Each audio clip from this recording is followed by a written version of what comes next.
The icy water closed over Beatrice Jameson's head, and she knew she was going to die in this God-forsaken creek in the middle of the Dakota Territory wilderness. Her heavy skirts dragged her down like anchors, the current spinning her body in the rushing water until she lost all sense of which way was up.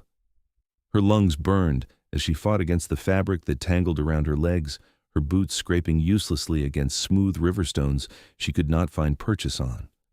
Just as her vision started to dim and her mouth opened involuntarily to gasp for air that was not there, something grabbed her arm with bruising force and yanked her upward through the freezing water. She broke the surface choking and gasping, water streaming from her nose and mouth as strong hands hauled her bodily from the creek. Her survival instinct kicked in before rational thought could catch up. As soon as those hands reached for her waist to pull her onto the bank, she twisted in the grip and sank her teeth deep into the flesh between the thumb and forefinger of her rescuer. A bark of surprised laughter rang out above the rushing water. Well, that is one way to say thank you. Beatrice found herself deposited unceremoniously on the muddy bank, coughing up creek water and shivering so violently her teeth chattered.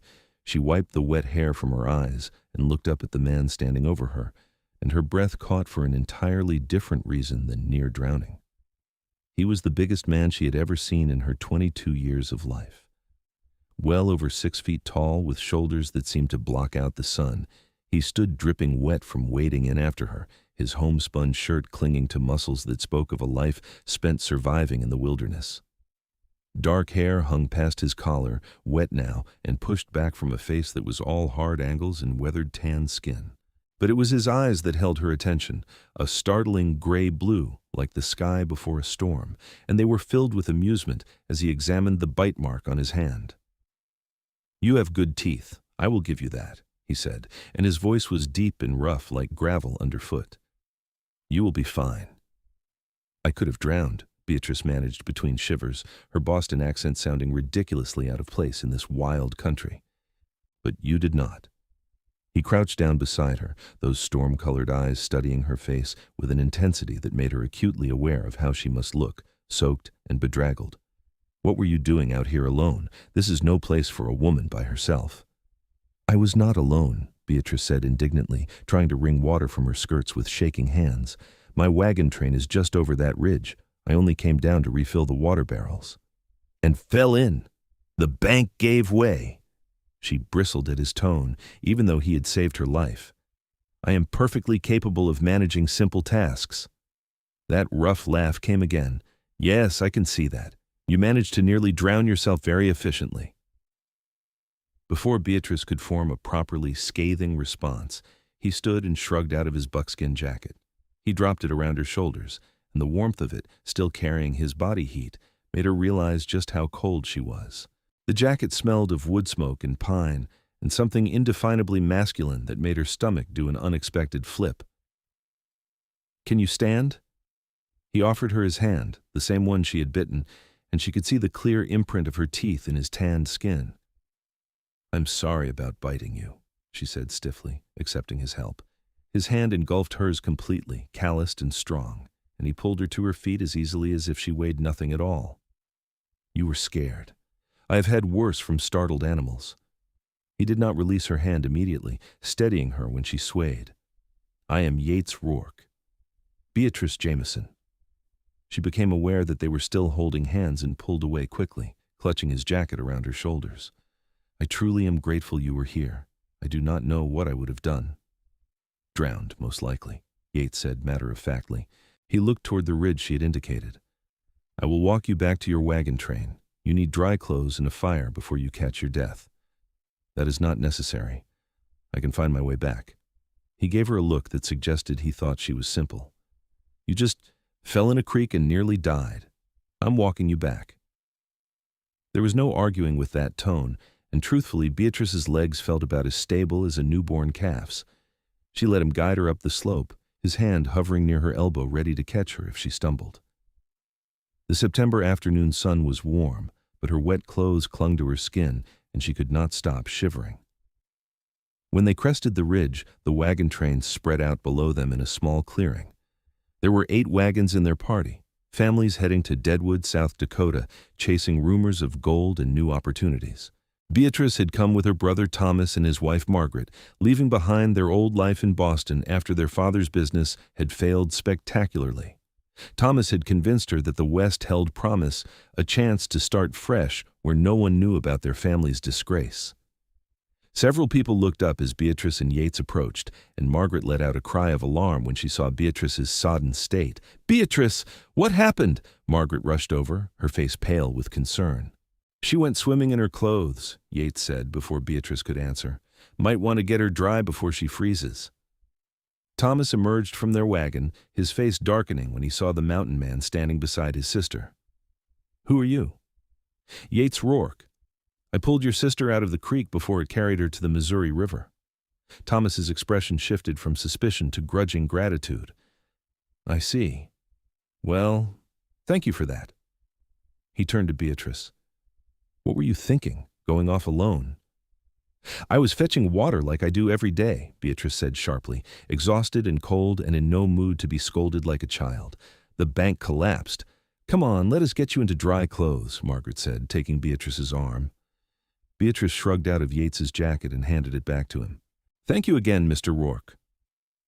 Those storm blue eyes met hers and held for a moment that seemed to stretch longer than it should have. "Stay away from creek banks, Miss Jameson." She watched him turn and walk away, his long strides carrying him quickly back toward the tree line. Something about the way he moved, the confidence and power in every step, made her unable to look away until he disappeared into the forest. "Beatrice, come on," Margaret urged, and Beatrice let herself be led to the wagon. An hour later, dressed in dry clothes and wrapped in a blanket by the fire with hot coffee in her hands, Beatrice found herself thinking about the mountain man instead of her near-death experience. The way he had laughed when she bit him, not angry or offended, but genuinely amused. The easy strength with which he had pulled her from the water. Those startling eyes that seemed to see right through her carefully maintained composure. "You were lucky that trapper happened by," Thomas said, settling down beside her. "Could have been much worse." "I know." Beatrice sipped her coffee, grateful for the warmth spreading through her chest. "Do you think he lives nearby?" Thomas shrugged. "Men like that, they live wherever they want. Probably has a cabin somewhere in these hills. They come into Deadwood sometimes to trade furs, but mostly they keep to themselves." He seemed quite capable. Her brother gave her a sharp look. "Do not get any ideas, Beatrice. A mountain man is no kind of match for a Boston-bred lady." Beatrice felt her temper flare. "I was merely making an observation, Thomas, and in case you have forgotten, I am no longer a Boston lady. I am just another person trying to make a life out here, same as everyone else." She stood and walked away before he could respond, tired of his attempts to control her life. Their father had done enough of that before he died, trying to marry her off to men who wanted her family's connections, what little remained of them. The West was supposed to be different. She was supposed to be free to make her own choices. That night, lying in the wagon with Margaret snoring softly beside her, Beatrice could not sleep. Every time she closed her eyes, she felt the water closing over her head again, the panic of not being able to breathe. And then she felt those strong hands pulling her to safety, heard that rough laugh, saw those storm-colored eyes. "You will be fine," he had said, as if he could see the future, as if he knew something she did not. She fell asleep thinking about how warm his jacket had been around her shoulders. The wagon train reached Deadwood 3 days later. The settlement sprawled across a gulch in the Black Hills, a chaotic jumble of tents and hastily constructed buildings that seemed to grow more crowded by the day. People from all over were flooding into the area, drawn by gold strikes and the promise of quick wealth. The main street was a muddy thoroughfare lined with saloons, supply stores, boarding houses, and businesses of every description. Thomas had arranged for them to take over a small mercantile from a man who had decided to try his luck prospecting instead of selling supplies. The building was rough but solid, with living quarters above the shop. Beatrice threw herself into the work of getting the store ready, grateful to have something to occupy her mind besides thoughts of a certain mountain man with storm-blue eyes. She was sweeping the front steps a week after their arrival when a familiar voice made her look up. "So you made it to Deadwood in one piece." Yates Rourke stood in the street, a pack of furs slung over one shoulder. He looked exactly as she remembered, tall and powerfully built, his long, dark hair pushed back from his face. Her heart did an unexpected jump in her chest. Mr. Rourke. What a surprise. Is it? He climbed the steps, his eyes holding that same intensity she remembered. I told you that you would be fine. So you did. Beatrice leaned on her broom, suddenly very aware that she was wearing a simple work dress with her hair pinned up carelessly and probably dust on her face. Are you here to trade your furs? Among other things. He glanced at the store. This your family's place? My brother's, yes. We sell supplies, dry goods, some tools, and equipment. Yates nodded slowly. I could use some coffee and tobacco. Mind if I come in? Of course not. Beatrice led him inside, acutely conscious of him behind her in the small space. The store smelled of wood shavings and lamp oil, the shelves still only partially stocked as they waited for more supplies to arrive from the east. Thomas was in the back doing inventory, so Beatrice helped Yates herself, measuring out coffee beans and wrapping them in brown paper. His presence seemed to fill the entire store, and she found her hands trembling slightly as she worked. How is your hand? She asked, desperate to fill the silence.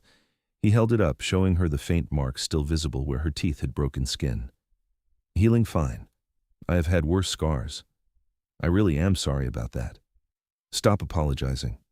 His voice was firm but not unkind. You were fighting for your life. That is something to be proud of, not sorry for. Beatrice met his eyes, startled. No one had ever put it that way before. I suppose I never thought of it like that. Most people do not think about what they would do to survive until they have to.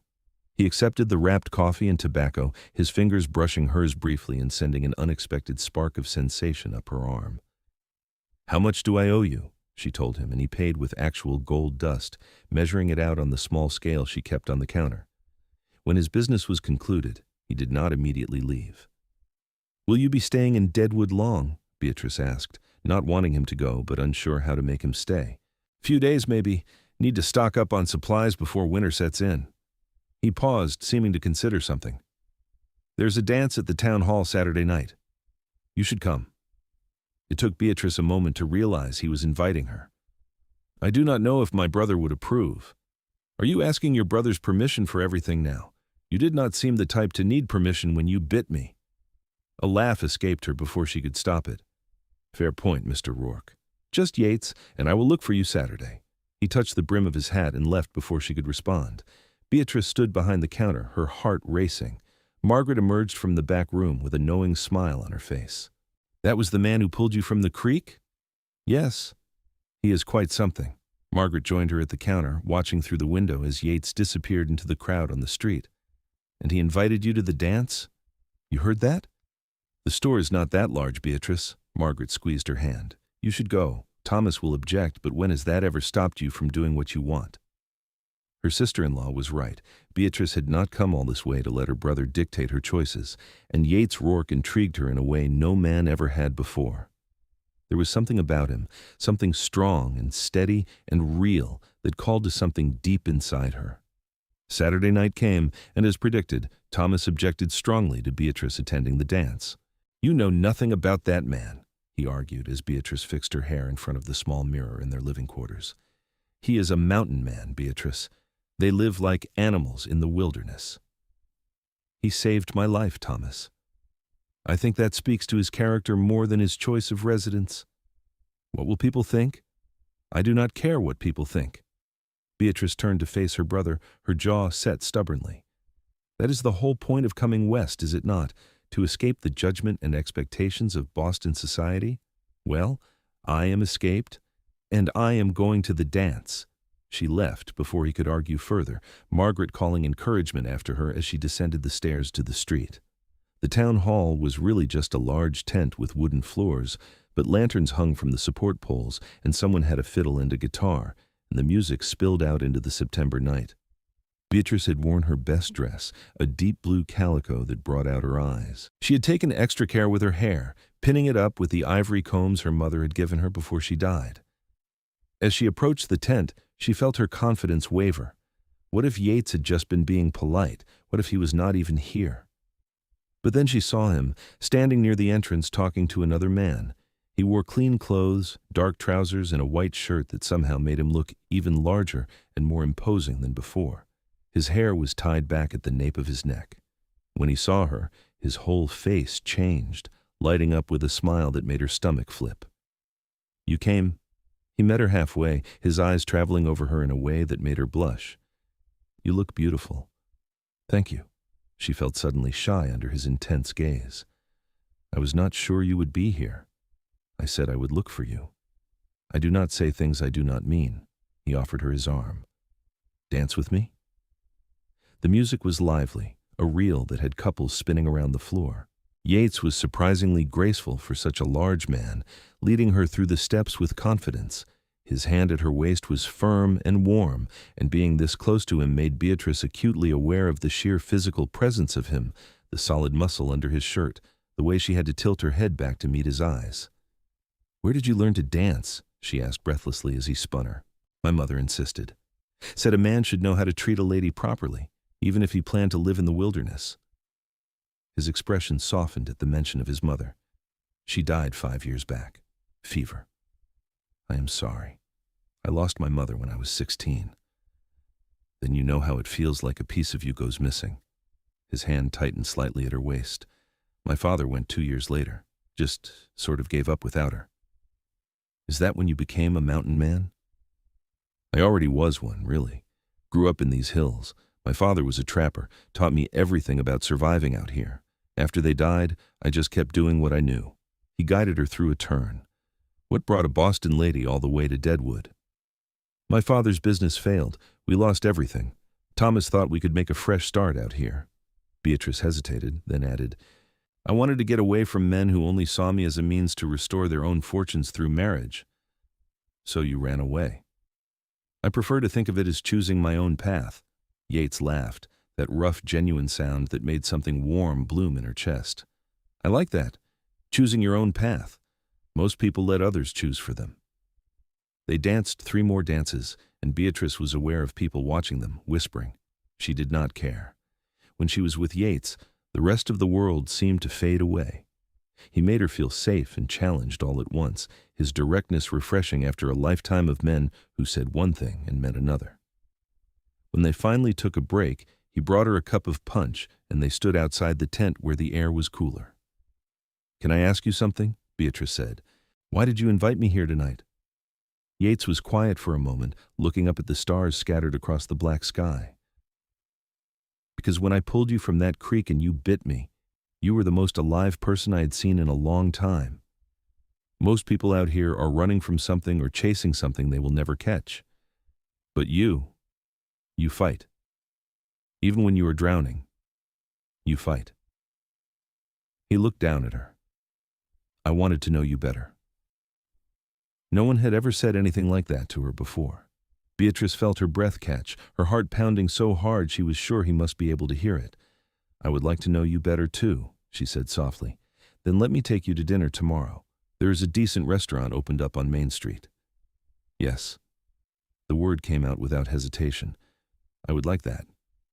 He smiled, and Beatrice realized she would do just about anything to see that smile again. They stayed outside talking until the music ended, and then Yates walked her home through the crowded streets of Deadwood. At the door to the Mercantile, he took her hand and pressed a kiss to her knuckles, his lips warm against her skin. "Until tomorrow, Beatrice." She floated up the stairs to the living quarters, where Margaret waited up with eager questions. Beatrice told her everything, and her sister-in-law listened with a smile. "You're falling for him," Margaret said. "I barely know him." "That does not matter. I saw the way you looked at each other tonight. That man is already half in love with you, Beatrice. And unless I miss my guess, you feel the same." Beatrice wanted to deny it, but she could not. Something had sparked between her and Yates from the moment he had pulled her from the creek, something powerful and undeniable. She had never believed in love at first sight, had always thought such things were the stuff of dime novels and fairy tales. But this feeling in her chest, this certainty that Yates Rourke was important to her future, felt as real as anything she had ever known. Over the next 2 weeks, Yates courted Beatrice with a single-minded determination that made her head spin. He took her to dinner, walked with her through the hills surrounding Deadwood, taught her to recognize animal tracks and edible plants.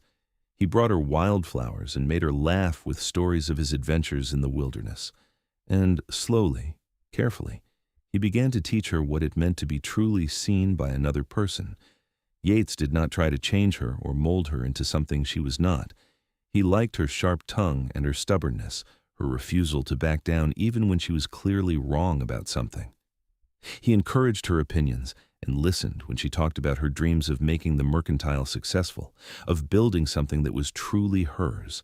And Beatrice discovered that beneath Yates's rough exterior was a man of deep intelligence and surprising gentleness. He could track a deer through dense forest, but also recite poetry his mother had taught him. He could survive for weeks in the wilderness with nothing but a knife and a rifle, but he treated Beatrice with a tenderness that made her throat tight. Thomas continued to object, but his protests grew weaker as it became clear that Beatrice had made up her mind. Even he could not deny that Yates was respectful and honorable, even if his lifestyle was unconventional. One afternoon in early October, Yates took Beatrice up into the hills to a spot he said was special. They rode his sturdy mountain horse, Beatrice seated in front of him with his arms around her, and she felt safer than she had ever felt in her life. The spot turned out to be a small meadow beside a stream, surrounded by pine trees that swayed in the breeze. The aspens were turning gold, their leaves shimmering in the sunlight like coins. Yates helped Beatrice down from the horse and spread a blanket on the ground. "I come here when I need to think," he said, settling beside her. "It is peaceful. It is beautiful." Beatrice turned to look at him, her heart in her throat. "Thank you for sharing it with me." "Beatrice?" His voice was serious now, his gray-blue eyes searching her face. "I need to tell you something." "What is it?" "I'm falling in love with you." The words were simple and direct, so completely Yates that she felt tears prick her eyes. "I know we have not known each other long, and I know your brother thinks I am not good enough for you. Maybe he is right. But I cannot let another day go by without telling you how I feel." Yates.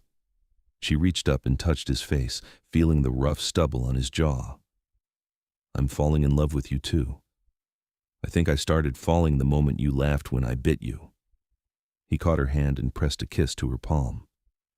"I want to marry you, Beatrice. I want you to be my wife." "Yes." The answer came without hesitation, from somewhere deep in her heart. "Yes, I will marry you." Yates pulled her into his arms and kissed her, and Beatrice felt like she was drowning again, but this time in the best possible way. His mouth was warm and firm against hers, his arms strong around her back, and she melted into him, into this moment that felt like coming home. When they finally pulled apart, both breathing hard, Yates rested his forehead against hers. "I will build you a cabin," he said, "somewhere between the wilderness and town, so you can have both. It will be warm and solid and safe. As long as I am with you, I do not care where we live." "You say that now." His eyes crinkled with amusement. "Wait until you spend your first winter in the mountains. I am tougher than I look." "I know you are. You are the toughest woman I have ever met." He kissed her again, softer this time. "We will make a good life together, Beatrice. I promise you that." And sitting there in that beautiful meadow with the man she loved, Beatrice believed him completely. They were married 3 weeks later in a simple ceremony at the small church that had recently been built in Deadwood. Beatrice wore a new dress of cream-colored silk that Margaret had helped her make, and Yates wore a suit he had clearly bought just for the occasion, though he looked slightly uncomfortable in it. Thomas gave her away with a mixture of resignation and genuine affection, having finally accepted that his sister knew her own mind.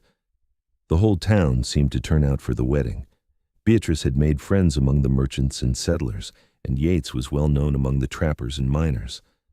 After the ceremony, there was a celebration at the town hall, with music and dancing and more food than Beatrice had seen since leaving Boston. "You look happy," Margaret said, hugging Beatrice tight. "Truly happy." "I am. I never thought I could feel this way." "He's a good man, Beatrice. Unconventional, yes, but good. And he loves you deeply. I can see it every time he looks at you." That night, Yates took Beatrice to a small cabin he had rented on the edge of town for their first night as husband and wife. He had filled it with candles and wildflowers, and seeing the effort he had put into making it special made Beatrice's heart overflow. "I know it is not fancy," he said, looking almost nervous, "but I wanted it to be nice for you." "It is perfect." She went to him and put her arms around his neck. "You are perfect." He kissed her then, deeply and thoroughly, and Beatrice felt desire uncurl in her belly like heat from a flame. Yates picked her up easily, cradling her against his broad chest as he carried her to the bed. He was gentle with her, patient and tender, and when he made love to her for the first time, Beatrice felt like she had been waiting her whole life for this moment, for this man, for this overwhelming feeling of rightness and belonging. Afterward, lying wrapped in his arms with her head on his chest, listening to his heartbeat, Beatrice felt a peace she had never known before. "I love you," she whispered. "I love you too." His hand stroked through her hair. "My fierce little wife who bites." She laughed and swatted his chest playfully. "I'm never going to live that down, am I?" "Not even a little bit." She could hear the smile in his voice. "It is my favorite story to tell." "Well, I suppose there are worse ways to be remembered." They fell asleep like that, wrapped around each other, and Beatrice dreamed of the future they would build together. True to his word, Yates began building them a cabin the very next week.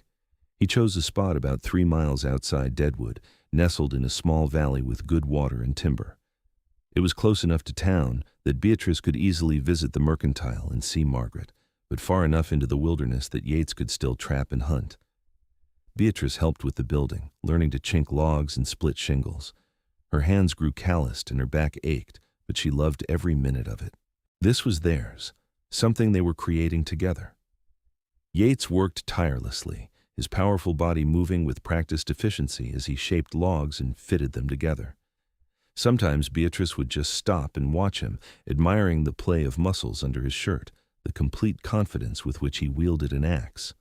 Other trappers and some of the miners from town came to help, and the cabin went up faster than Beatrice had expected. By the time the first snow fell in late November, they had a solid 2-room cabin with a stone fireplace, real glass windows that Yates had freighted in at considerable expense, and a loft for storage. Beatrice made curtains and rugs, turning the rough cabin into a home. She cooked meals on the fireplace and learned to render fat for candles and soap. Margaret sent her with preserves and smoked meat from town, and Yates kept them supplied with fresh game and fish. The winter was hard, colder than anything Beatrice had experienced in Boston. Snow piled high around the cabin, and some days the wind howled so fiercely she could barely hear herself think. But inside, with the fire crackling and Yates beside her, Beatrice felt nothing but contentment. They spent the long winter evenings talking, learning every detail of each other's lives. Yates taught her to play chess on a board he carved from pine, and Beatrice read to him from the few books they owned. Sometimes they would just sit together in comfortable silence, Yates mending a trap or working leather while Beatrice sewed or knitted.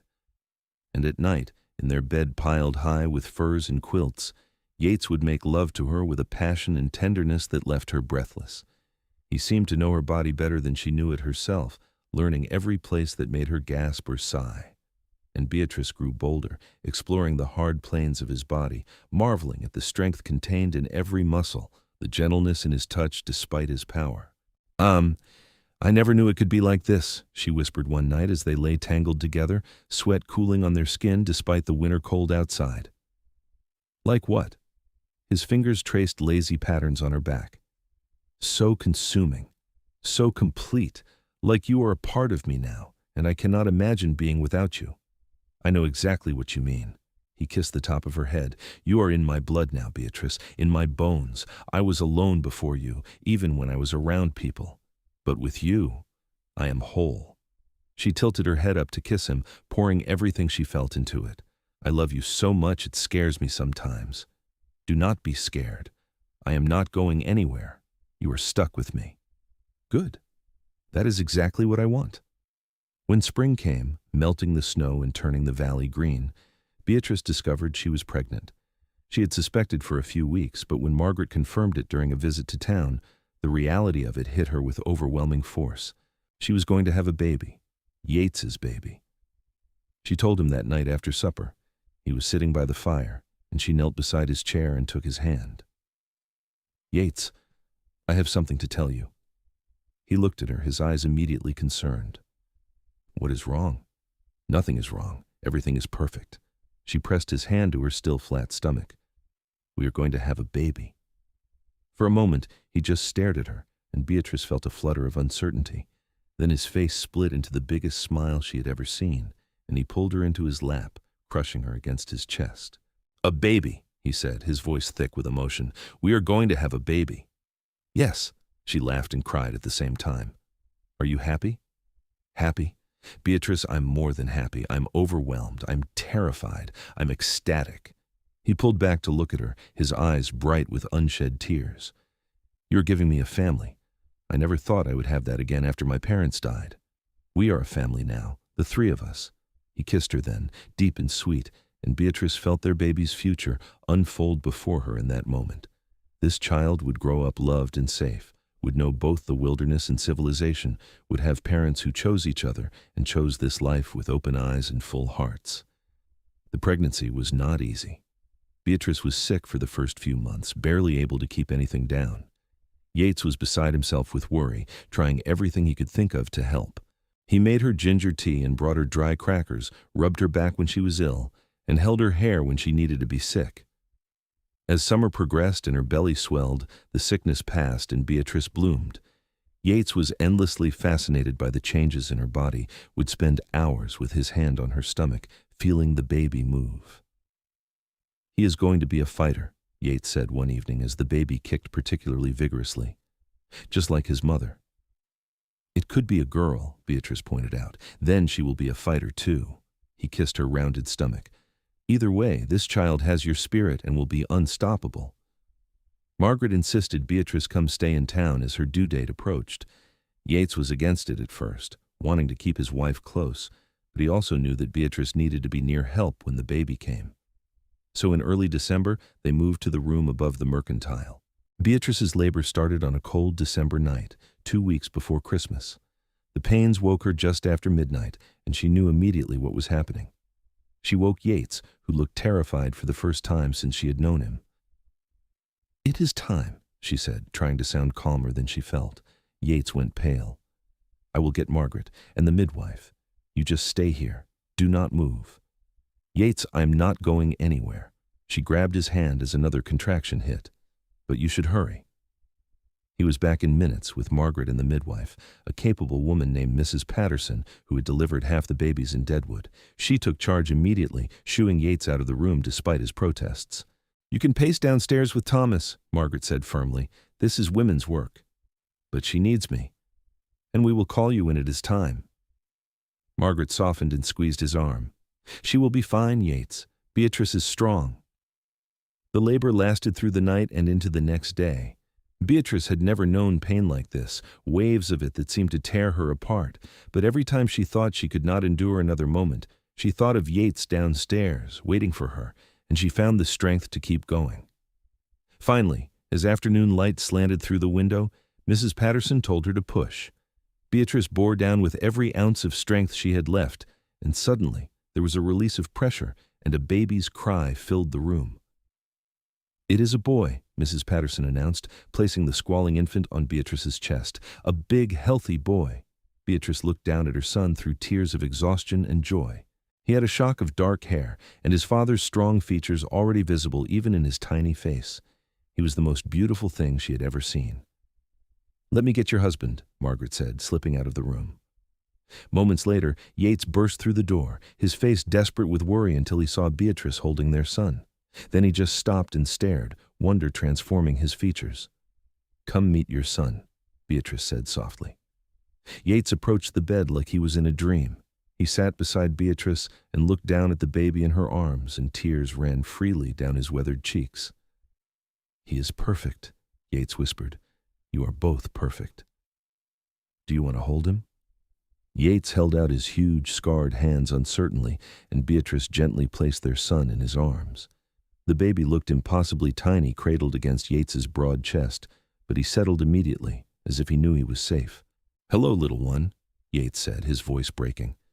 "I am your father, and I promise you, I will spend every day of my life making sure you know how loved you are." Beatrice reached out and touched both of them, her heart so full she thought it might burst. This was her family. This beautiful, unexpected, perfect family. They named him Yates James Rourke, and he became the center of their world. Yates was a natural father, patient and gentle despite his size and rough exterior. He would walk Wyatt for hours when the baby was fussy, singing old songs his own mother had taught him, and watching Yates cradle their tiny son with such tender care made Beatrice fall in love with him all over again. When spring came, they returned to their cabin in the valley. Yates had added on another room during the winter, a nursery for Wyatt with a handmade cradle and cheerful yellow curtains Beatrice had sewn. Life settled into a new rhythm, structured around Wyatt's needs in the changing seasons. Beatrice discovered motherhood suited her. She loved watching Wyatt grow and change, loved his first smile and the sound of his laughter. Yates taught their son about the wilderness from the time he could walk, carrying him on his shoulders as he checked his trap lines, showing him animal tracks and bird nests. The years passed quickly, full of work and love and laughter. Wyatt grew into a sturdy, adventurous boy with his father's build and his mother's determination. When he was 3, Beatrice gave birth to a daughter they named Belle, who had Beatrice's delicate features and Yates's storm blue eyes. 2 years after that came another son, William, who was quieter than his siblings, but no less loved. Their cabin grew with their family. Yates added more rooms, built a proper barn for their horses, and the milk cow Beatrice insisted they needed. The valley became a real homestead, productive and thriving. Beatrice kept a large garden and chickens, made cheese and butter to sell in town. Yates trapped in the winter and hunted year-round, supplying fresh meat to several restaurants in Deadwood. Thomas's mercantile prospered as well, and he and Margaret had children of their own, 2 daughters who were close in age to Wyatt and Belle. The families remained close, getting together for Sunday dinners and holidays. On their 10th anniversary, Yates took Beatrice back to the meadow where he had proposed. The children were with Margaret and Thomas for the day, giving them rare time alone together. 10 years, Beatrice said, leaning back against Yates's chest as they sat on a blanket in the golden autumn sunshine. Can you believe it? Some days it feels like yesterday. Other days it feels like you have been mine forever. His arms tightened around her. Do you have any regrets? About leaving Boston? About marrying a mountain man? About this life? Beatrice turned in his arms to look at him. There was gray in his dark hair now, lines around his eyes from years of squinting into the sun. But he was still the strongest, most capable man she had ever known, and she loved him more now than she had on their wedding day. Not a single one, she said firmly. You gave me everything I never knew I wanted, Yates. A real home, a family, a purpose, freedom to be myself. I would choose this life and you 1,000 times over. I am glad to hear it, because you are stuck with me. He smiled and kissed her. I love you, Beatrice, more every day. I love you too. Thank you for pulling me from that creek. Thank you for biting me. His eyes crinkled with amusement. Best injury I ever got. They made love in the meadow like young newlyweds, then lay together watching the clouds drift across the blue sky, perfectly content. The years continued to unfold. Wyatt grew tall and strong like his father, learning to trap and hunt and survive in the wilderness. Belle was bright and curious, always asking questions and demanding to know the why of everything. William had his father's quiet strength and his mother's sharp mind, content to observe and learn. When Wyatt was 16, he asked if he could set his own trap line. Yates agreed, proud of his son's growing skill and independence. Belle, at 13, was already helping Beatrice run the household and teaching William to read. The children were growing up, becoming their own people, and Beatrice felt both pride and a bittersweet awareness that time was passing too quickly. One evening, sitting on the porch with Yates after the children had gone to bed, Beatrice said, "They are going to leave us someday, build their own lives." "I know," Yates took her hand, "but we will still have each other, and they will come back. Family always comes back." "You sound very certain of that." "I am, because we taught them what family means, what home means. They will carry that with them wherever they go." He pulled her close. "And when they find their own loves, they will understand what we have. They will see how we choose each other every day, and they will know what is worth fighting for." Beatrice rested her head on his shoulder. "When did you get so wise?" "I married a smart woman. Some of it was bound to rub off eventually." She laughed and kissed his cheek. "I'm glad I fell in that creek." "So am I. Best day of my life. The day I found you drowning and stubborn and fierce." He stood and pulled her to her feet. "Come on, let us go to bed. It is barely dark." His eyes gleamed with familiar heat. "I know." Beatrice let him lead her inside, her heart full. This life they had built together, it was not always easy, but it was theirs. Every challenge they had faced together. Every joy was multiplied by sharing it.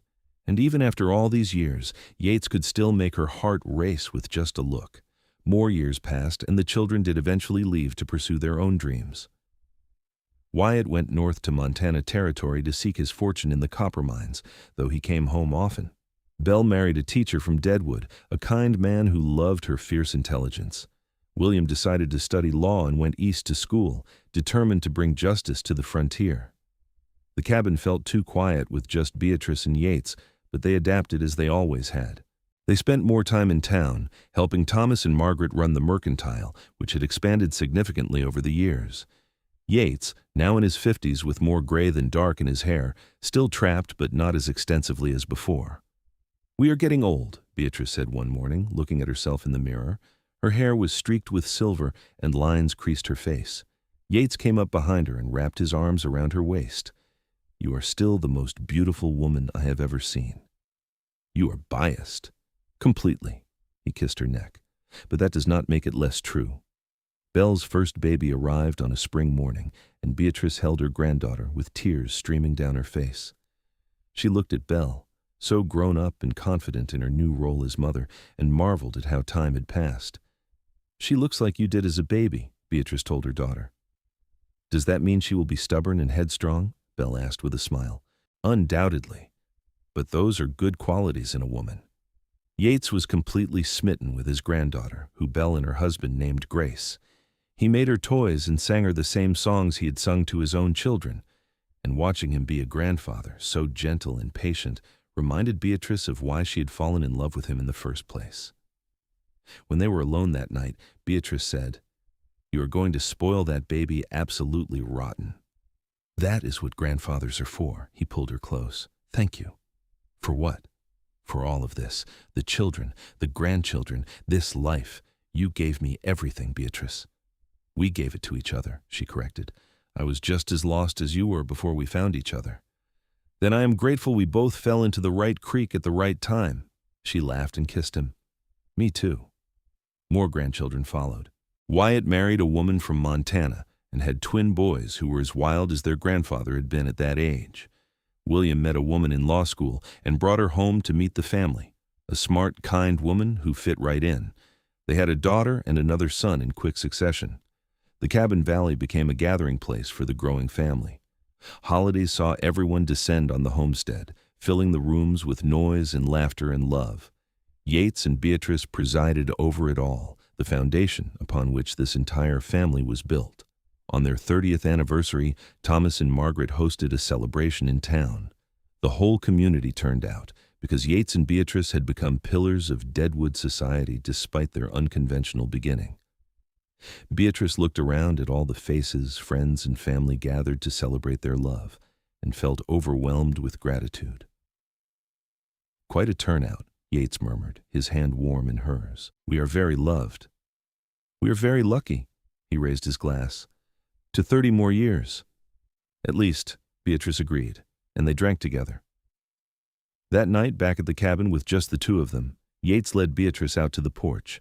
The stars were brilliant overhead, the same stars that had shone on their wedding night all those years ago. "Do you remember what I said to you that first day?" Yates asked. "You said many things." "I said you would be fine." He turned to face her, his weathered hands cupping her face. "And you have been. More than fine. You have been extraordinary. We have been extraordinary together." Beatrice kissed him softly. "I love you, Yates Rourke. Thank you for laughing when I bit you, and for seeing who I really was, and for building this beautiful life with me. I would do it all again in a heartbeat."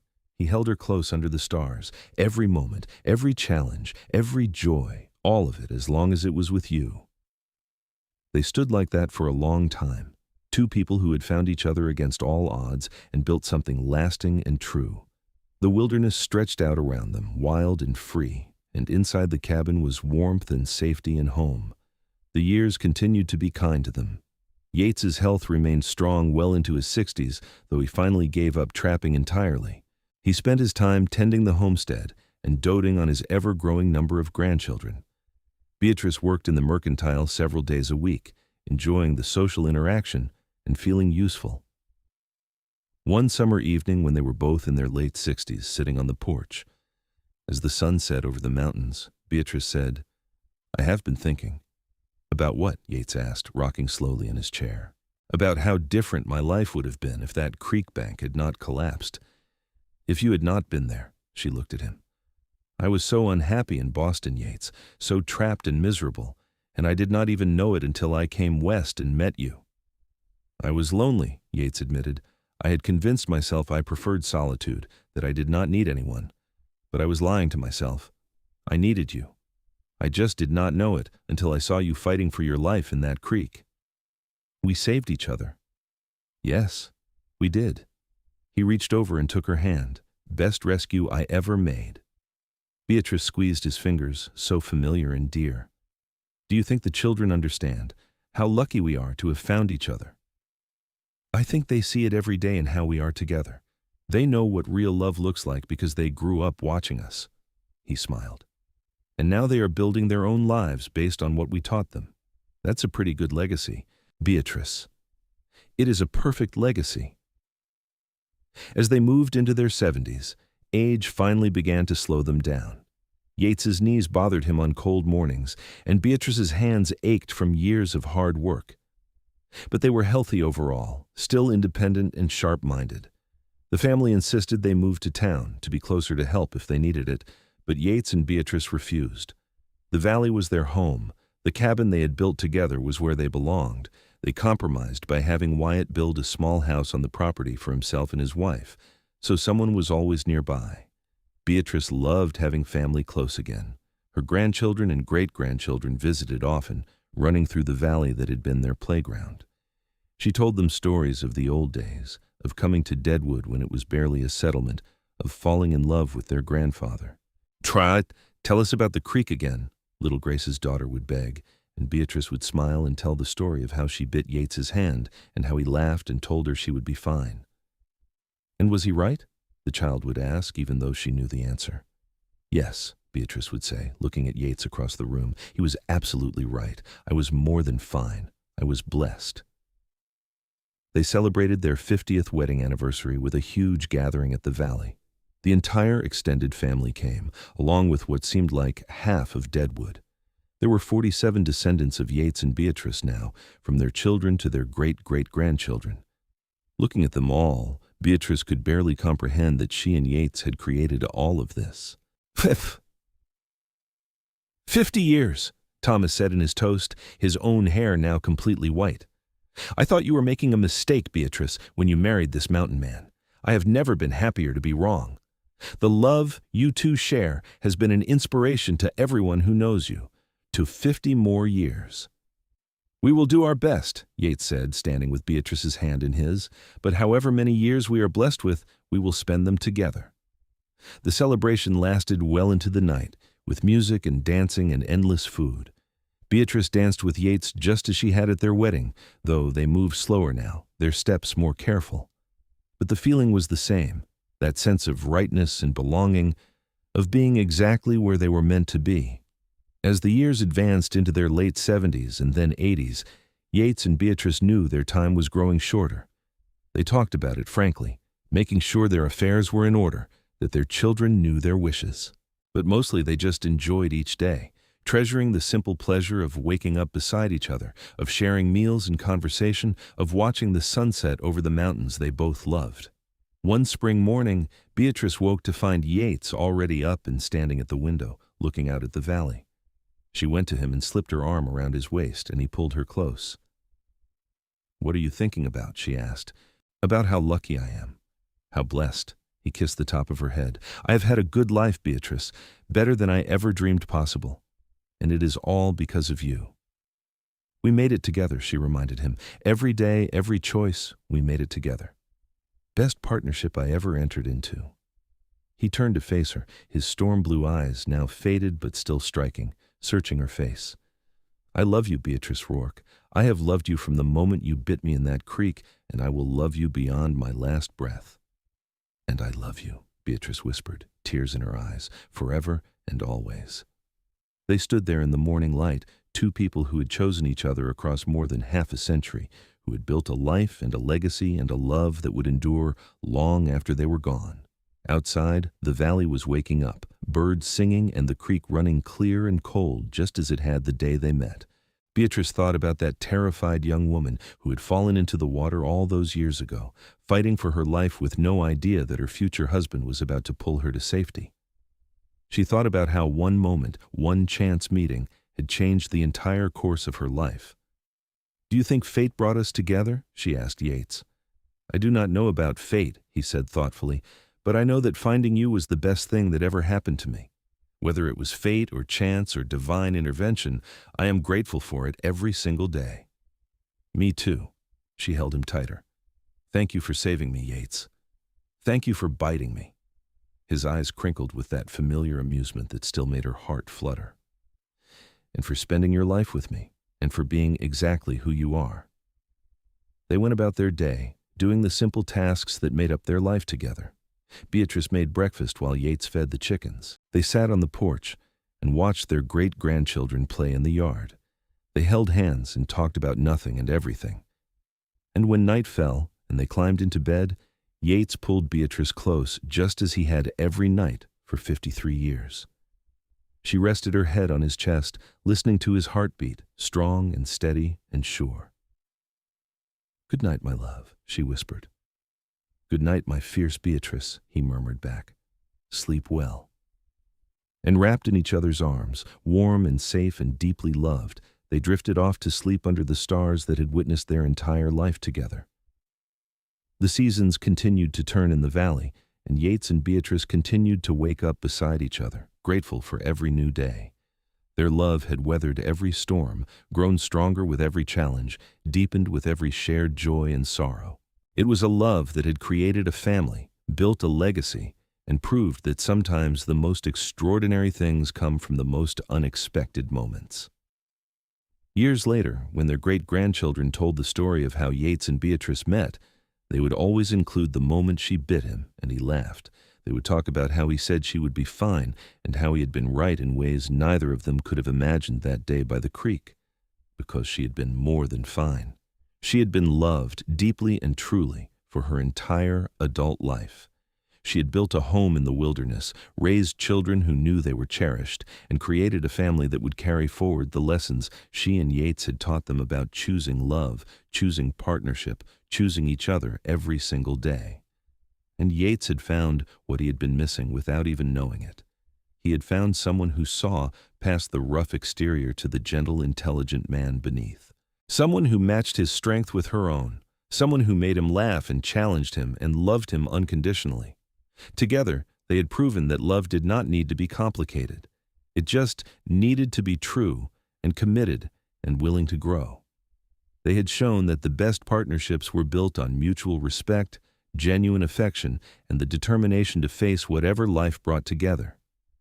In their final years, when their bodies were frail but their minds remained sharp, Yates and Beatrice would sit together on the porch and watch their descendants fill the valley with life and laughter.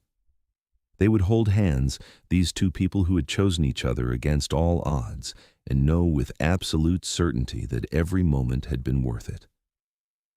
The Wild West that had brought them together had long since been tamed, but the love they had forged in those frontier days remained as wild and fierce and free as ever. It was a love that had stood the test of time, survived hardship and loss, and emerged stronger for it. And when the end finally came, as it must for everyone, they went together within days of each other, neither able to imagine continuing without the other half of their heart. Their family mourned them deeply, but celebrated a life well lived, a love well earned, and a legacy that would continue for generations. The cabin in the valley remained standing, carefully maintained by their descendants as a monument to what Yates and Beatrice had built. And sometimes, when the light hit just right and the wind whispered through the pines, You could almost see them there on the porch, holding hands and watching the sunset, exactly where they belonged. Their story became legend in Deadwood, told and retold with growing embellishment over the years. But at its heart, the truth remained simple and profound. A mountain man pulled a stubborn woman from a creek. She bit him. He laughed and told her she would be fine. And then they fell in love and built a beautiful life together, proving that sometimes the most unlikely beginnings lead to the most extraordinary endings. Their love had been a gift, not just to each other, but to everyone whose life they touched. It had shown what was possible when two people truly committed to building something together. In the cemetery on the hill above Deadwood, their graves lay side by side under a spreading pine tree. The headstone was simple, bearing their names and dates and a single inscription that Beatrice had requested years before she died. She bit his hand. He laughed and told her she would be fine, and they lived happily ever after. Because that was exactly what they had done. Against all odds, despite every obstacle, they had found their happily ever after in each other. And in doing so, they had created a love story that would inspire and endure long after they were gone, a testament to the power of choosing love, choosing partnership, and choosing each other every single day for the rest of their lives.